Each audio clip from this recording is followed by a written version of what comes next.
Irã lança mísseis hipersônicos contra Israel. Estados Unidos podem entrar na guerra a qualquer momento. E você vai ver também.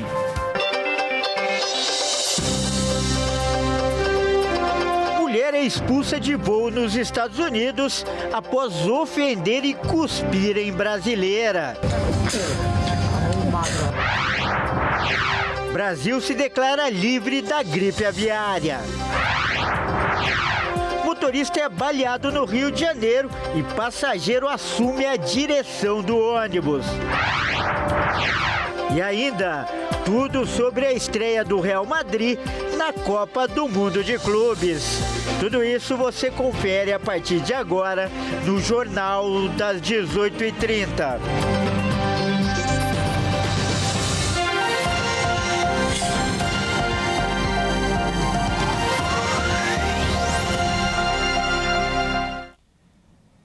Olá, seja muito bem-vindo. Nós estamos ao vivo, agora são 18h36 pelo horário de Brasília. Eu sou o Kleber Werneck e a partir de agora você confere comigo as principais notícias desta quarta-feira.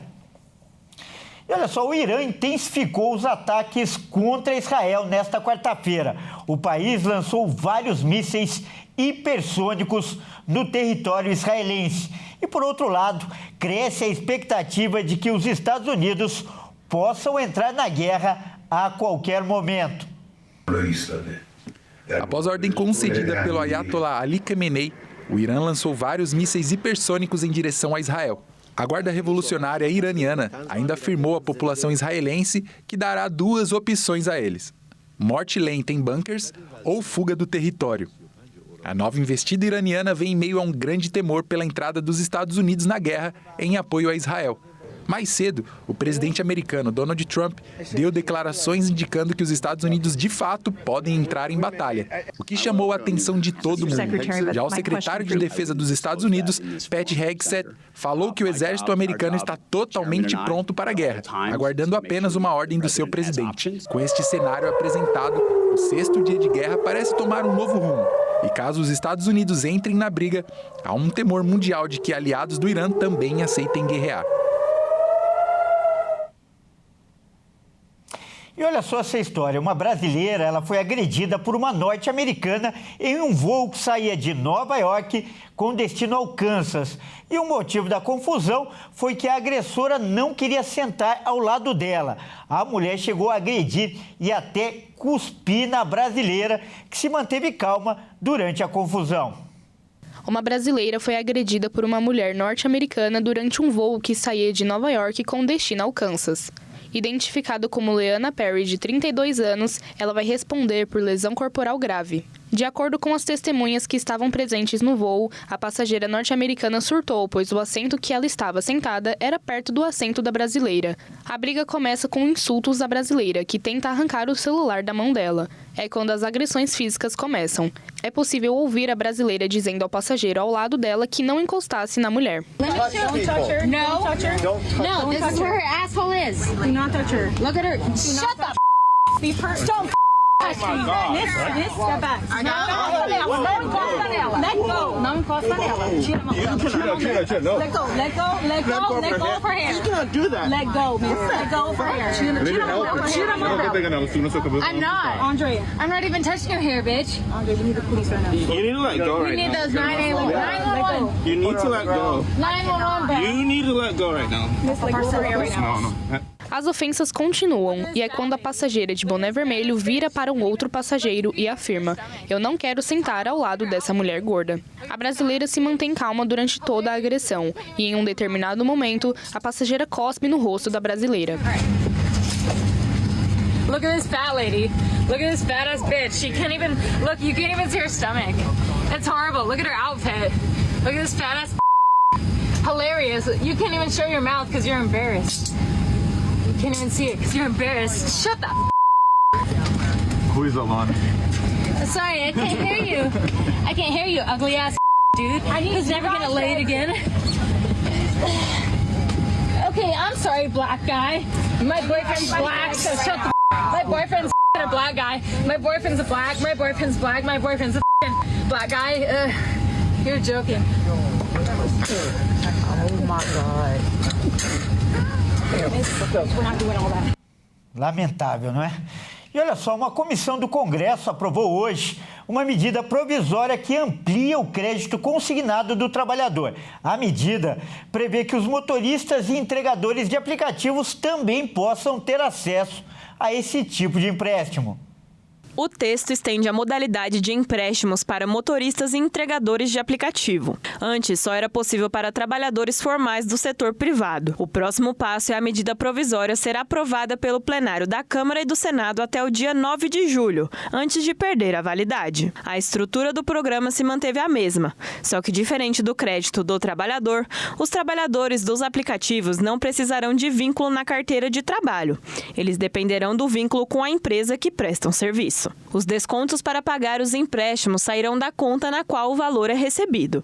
E a parcela não poderá passar de 30% dos repasses dos aplicativos. A iniciativa é mais uma ação do governo Lula para tentar aumentar a aceitação e popularidade, visando as eleições presidenciais do ano que vem. Lula acredita que entregadores e motoristas são parte importante do seu eleitorado. O Ministério da Agricultura informou hoje que o Brasil está livre da gripe aviária. O país está há 28 dias sem novos casos da doença nas granjas. Nesta quarta-feira, o Brasil completa 28 dias sem novos casos da gripe aviária em granjas. O primeiro caso foi registrado em maio, em Montenegro, no Rio Grande do Sul, onde houve o primeiro e único foco da doença em aves comerciais. Após isso, começou a contar o prazo de 28 dias, chamados de vazio sanitário. O Brasil é o maior exportador da carne no mundo e estava bloqueado por outros países por conta da situação da gripe. O governo brasileiro já notificou a Organização Mundial da Saúde Animal e os países que compram frango brasileiro e espera que esses bloqueios sejam retirados. Porém, isso não deve acontecer por agora. O Ministério da Agricultura reforçou que a gripe aviária não é transmitida pelo consumo de carnes de aves e ovos e que o Brasil nunca sequer teve um caso de gripe aviária em humanos. E o governador de Santa Catarina causou uma enorme polêmica ao falar em tom de brincadeira durante o evento que os estados do Sul deveriam se separar do resto do país. Veja os detalhes agora com a repórter Michele Veiga. E o movimento Sul é Meu País tem mais de 30 anos aí de movimentação aqui, claro, na região sul, envolvendo os estados do Paraná, Rio Grande do Sul e Santa Catarina. Foi um movimento criado desde lá, para falar a verdade, da Revolução Farroupilha, né? Quando queriam dividir do país os 3 estados do Sul. Mas lá já não deu certo, depois o movimento foi ganhando força nesse novo século e parou de novo, até porque, né, de acordo com a Constituição Federal, nenhum tipo de movimentação que faça com que o país perca território ou então movimentos separatistas pode ser feito, é inconstitucional. Mas por que eu estou falando tudo isso? O governador de Santa Catarina, Jorginho Melo, em um encontro com os governadores do Sul, falou as seguintes palavras. O Sul está conosco, né? Vamos fazer o país do Sul aqui. Daqui um pouco nós chegamos lá, né? Tem 2 candidatos a presidente da República aqui, né? Pode ser que daqui um pouco vire.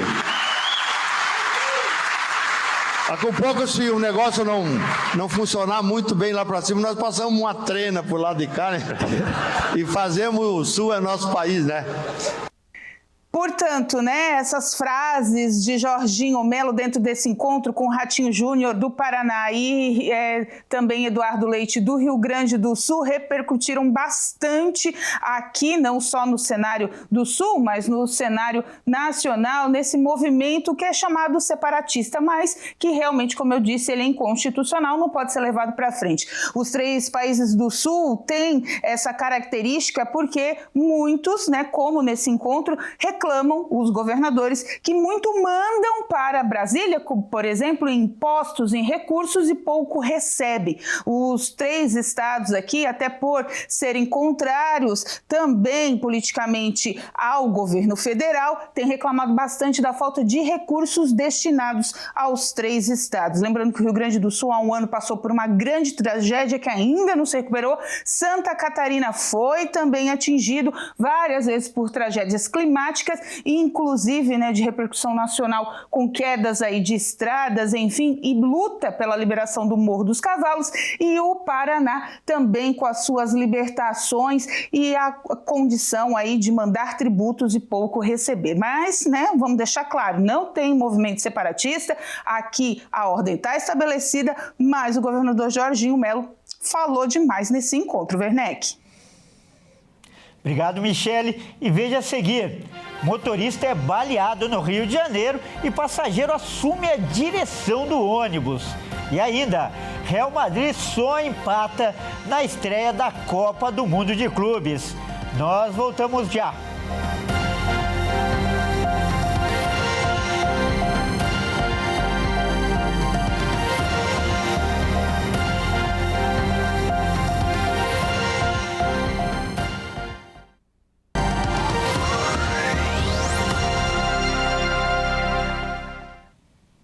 Mais uma vez, seja muito bem-vindo. Nós estamos de volta e ao vivo.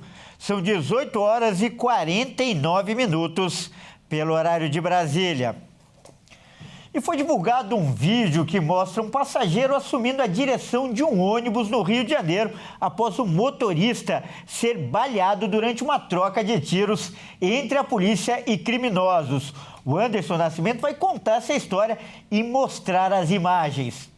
O motorista de ônibus Marcelo Silva Marques, de 54 anos, foi baleado no braço durante uma troca de tiros entre a polícia e traficantes na última terça-feira. O tiroteio aconteceu devido à tentativa da Polícia Civil de prender 44 traficantes do 3º Comando Puro, facção que comanda o tráfico de drogas no complexo de Israel. Em resposta à ação, os traficantes atiraram contra carros e ônibus que passavam pela avenida. Imagens mostram o motorista baleado no chão do ônibus e o momento em que um dos passageiros assumiu a direção do veículo. O trajeto foi de pouco mais de 1 quilômetro entre o local em que Marques foi atingido e o grupamento do Corpo de Bombeiros. O motorista foi levado para um hospital e teve alta no dia seguinte. Outras 3 pessoas foram baleadas e já estão fora de perigo. Bom, e agora é hora da gente falar de esportes aqui no Jornal das 18h30. E quem traz as informações é o Caio Veríssimo. Boa noite, Caio. Caio, vamos começar falando da Copa do Mundo de Clubes, porque hoje aconteceu a estreia do maior campeão europeu e talvez o time mais badalado do mundo, não é, Caio? Pois é, Kleber, boa noite a você, boa noite a todos que nos assistem. Bom, o Real Madrid estreou hoje e não foi contra qualquer um, viu? Foi sim contra o maior campeão da Ásia, o maior campeão asiático, o Al Hilal, que venceu 70 títulos continentais. E olha, foi um jogo de estreia de treinadores de ambos os lados. Do lado dos merengues, a estreia de Xabi Alonso foi bem abaixo do esperado. Os espanhóis fizeram o primeiro gol aos 34 do primeiro tempo. A assistência foi do brasileiro Rodrigo e o gol foi do jovem Gonzalo Garcia. Mas o empate saudita veio rapidamente, só 7 minutos depois, e também teve participação brasileira. Marcos Leonardo, ex-Santos, estava atento ali dentro da área para roubar a bola, ser puxado por Asensio e sofrer o pênalti. E aí Rubens Neves bateu com segurança e garantiu o empate. No segundo tempo, ambos os times desperdiçaram chances atrás de chances, principalmente pelo lado saudita.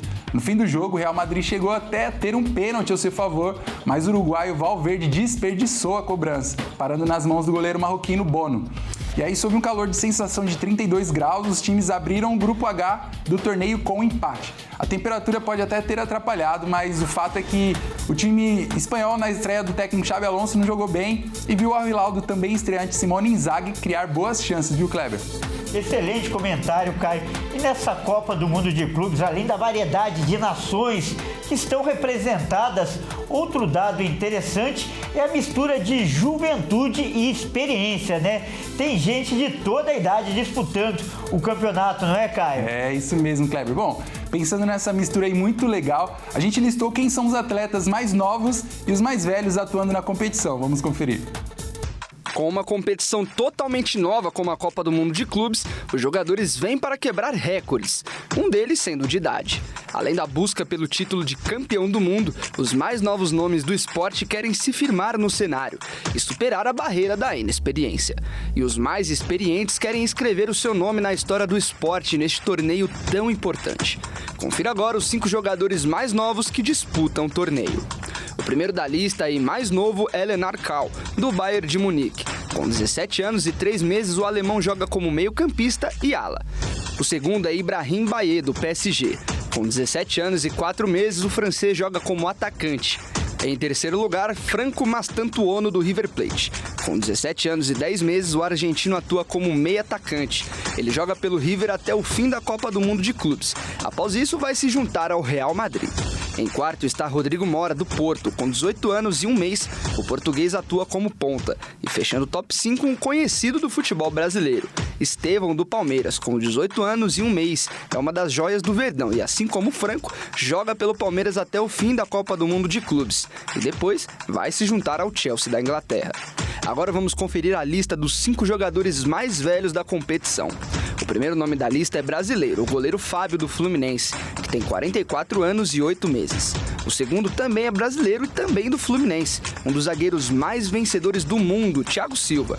Ele chega na competição aos 40 anos e 8 meses. Os dois venceram juntos a Libertadores pelo Flu. Em terceiro lugar está Enzo Pérez, do River Plate. O volante vencedor de 2 Libertadores chega na competição aos 39 anos e 3 meses.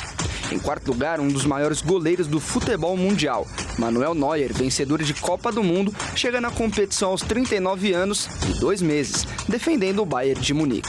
E fechando o top 5, o zagueiro Sérgio Ramos, também vencedor de Copa do Mundo, frequentemente considerado como o melhor defensor de sua geração e um dos melhores de todos os tempos. Chega na competição aos 39 anos e 2 meses, defendendo o Monterrey do México. E Caio, hoje um caso curioso voltou à mídia sobre o maior jogador de todos os tempos, mas dessa vez não tem nada a ver com futebol, né, Caio? É sim, Kleber. Bom, um influenciador visitou a mansão que pertencia ao Pelé, no Guarujá, e mostrou a situação de abandono e depredação em que o imóvel se encontra. Um influenciador digital entrou na mansão que era de Pelé e foi deixado ao seu filho Edinho após a sua morte em 2022. O imóvel fica no Guarujá, litoral de São Paulo. No vídeo, é possível ver sinais de abandono na casa, que conta com muitos artigos do rei do futebol, como fotos, CDs, pôsteres. Eu vou mostrar num amplo pra vocês a cozinha como que é, né? Com as pias, tudo bonitinho. Ah, aqui é o estúdio, mano. Olha isso. Quanta coisa tem aqui. Foto. O vídeo foi gravado em setembro e postado em outubro de 2024 e conta com mais de 2,5 milhões de visualizações nas redes. E voltou a viralizar novamente nos últimos dias.